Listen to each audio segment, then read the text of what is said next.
اللهم صل على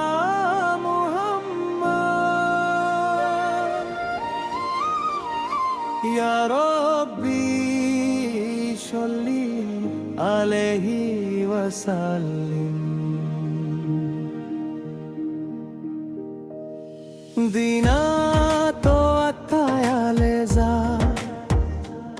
ngagabu prarahma nyen hate jadi sarehat ngabawa kana berkah kuat Dina maksiat ya nikmat ngan sakeudung ngagoda hasrat manis tiawal sangsara di akhir ngalungitkan cahaya batin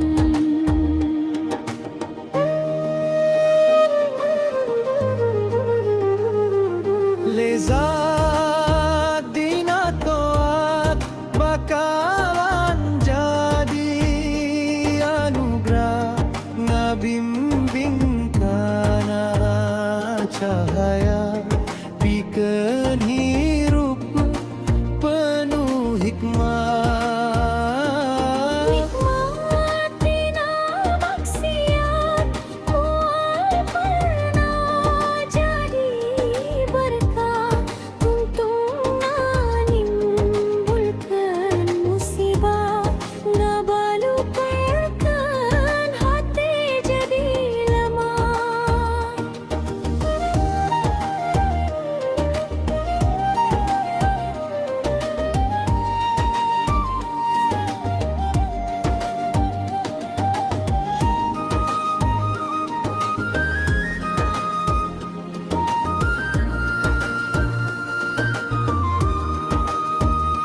pilih jalan nu diridhoi sanajan kadang karasa berat lamun iman dijaga kuat Gusti pasti maparing nikmat Dina to ataya lezat Dina maksiat aya nikmat tapi pilih nu bener hati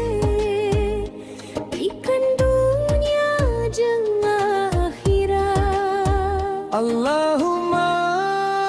sholli ala Muhammad ya Rabbi